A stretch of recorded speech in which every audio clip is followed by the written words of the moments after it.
It's 2025 and LinkedIn is more important than ever for growing your business, building connections, and showcasing your expertise. But there is so much noise on the platform, so many other profiles. How are you going to ensure that yours gets noticed?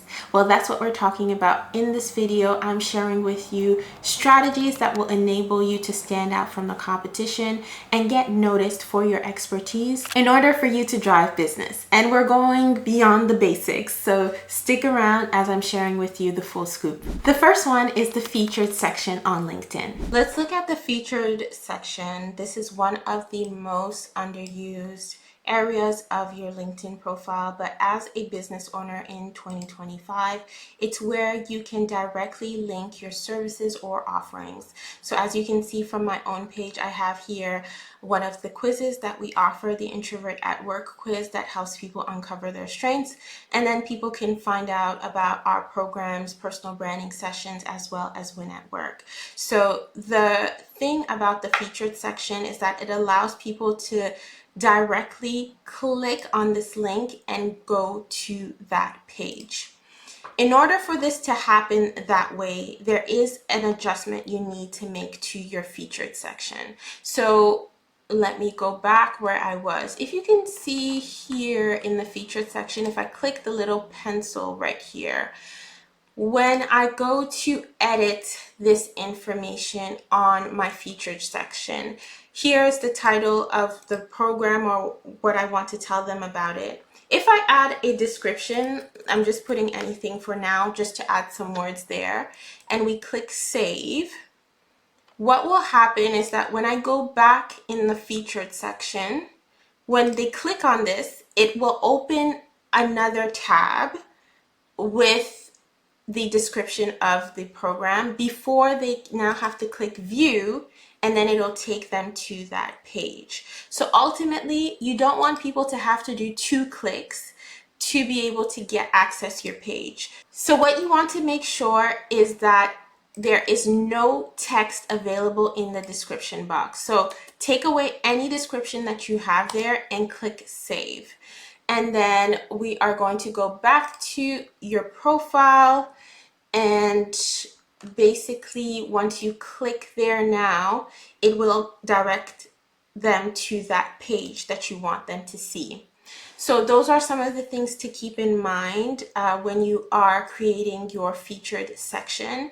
The other thing to keep in mind is the featured section is not a default section on LinkedIn. It's not a core section of your profile, meaning that you need to add it manually. So if you've never had a featured section on your profile, what you want to do is go to add to profile, and then you'll go to recommended, and then you click add featured.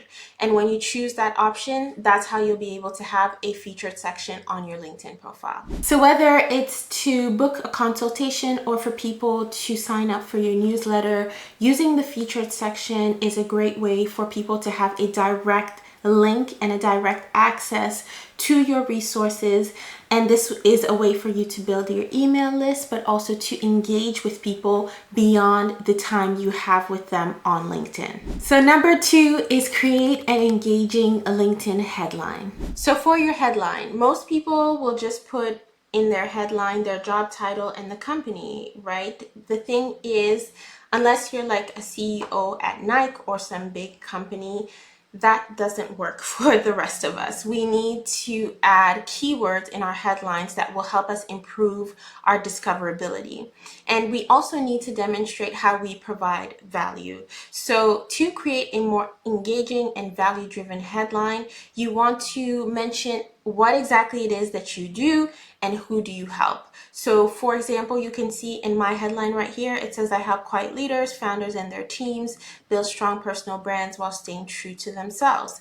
And then I have some keywords here. So career and organizational coach, personal branding, workshop facilitator, disc trainer. And then this is more, not necessarily a keyword, but more just for personal touch and connection. I have introvert at work here. So these are some of the ways that you can make your headline stand out. I do have a video that goes into more detail about how to create a LinkedIn headline, and I will add that right at the top. So your LinkedIn headline is prime real estate, and on top of that, it is a searchable field. So you definitely want to ensure that this is where you are communicating to someone the value that you have to offer. This is where you are providing a solution to the problem that they have. Think of it as a short elevator pitch, and this is how people will decide, should I visit this profile? Should I learn more about this person? Do they have the solution to my problem? The third thing is to use media on your LinkedIn profile. So in terms of media, this is where business owners often miss out. You definitely want your LinkedIn profile to be media rich in terms of videos, case studies, portfolio samples, whatever media that helps you showcase your expertise, your background, your knowledge. You want to add that to your profile. So in terms of your post, there's already an area here where you can kind of see my activity, and you can see some media there. But we've talked about the featured section. This is a place where you can add some media, because you do have to add an image to the featured section. It needs a thumbnail, so you can definitely add that, which adds some visual to your profile. In addition to that, within your experience, you are able to add some media as well. As you can see here, I have different places where I've spoken or where I was a panelist, and that's to highlight the fact that I am a workshop facilitator. So that is added in there. Here, there is information that directs them to a program that I have. And as you can see, there are other sections of the profile that I could add media that I currently don't have. For example, licenses and certifications.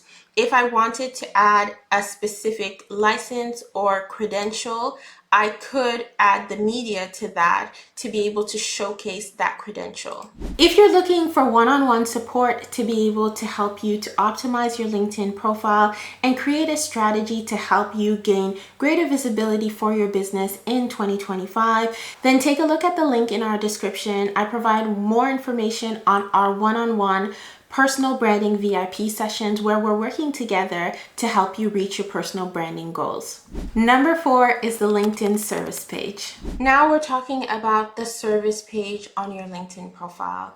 So you can see here that there is a setting here that says showcase your services. Once you click get started, you are able to add the services that you provide, as well as a description and work location and more information about pricing. So then you decide whether or not you want to publish this on your LinkedIn profile. I've decided that I don't want to publish this on my LinkedIn profile because I prefer using the featured section, but I still have a service page on LinkedIn. If I do hit publish, what you will see that will happen is that there is now a services section that is now on my LinkedIn profile.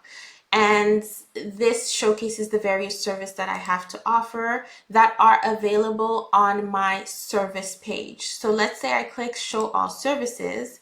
It will take you directly to a service page where people can learn more about the services that I offer. People sometimes send requests for services, and I can respond with a proposal or letting them know how they can get in touch with me to learn more about my services. So personally, I have decided to have this service page. I do have the service page, but it's not published on my LinkedIn profile because I do prefer to use the featured section, which allows them to click and go to the link directly. So I am going to take this off right now for my own page, but it's a choice that you have to make whether or not you're going to use the featured section, the service section, both. Depending on what service you offer, you may decide to use both, as long as you're not creating confusion for the person who's coming to your LinkedIn profile. And last but not least is the recommendation section on your LinkedIn profile. This is the opportunity for you to get your clients or people who have worked with you in the past to speak about your expertise, to speak about the impact that you had for them. And so The recommendations are social proof. And the great thing about LinkedIn is that people can literally click on that person's profile to see who they are. It's not like a website where we know that some people put fake recommendations or testimonials on their website. The thing about LinkedIn is that you can literally see who wrote the recommendation. So leverage that to be able to build the social proof on your LinkedIn profile. In addition to that, something that can help you as a business owner is to provide your client with some questions. And these can be prompting questions to help them think about how they're going to frame the recommendation for you. Because what often happens is if you just ask the person, write me a recommendation, they're going to say, oh, Lisa was great. It was a pleasure working with Lisa. I recommend Lisa's services. And these are all very generic ways of writing a recommendation. And sometimes that's all you get, and that's fine. But in order to receive a bit more detail for some of your testimonials and some of your recommendations, give prompting questions that can help people think about how you were able to support them in the service that you provided. And here are a couple of questions that you can send to your clients when asking them for recommendations. Here's the thing, a revamped LinkedIn profile without a strategy is almost of no use. So in this video right here, I'm sharing with you a LinkedIn content strategy that can help you boost your visibility on the platform. I'll see you in that video.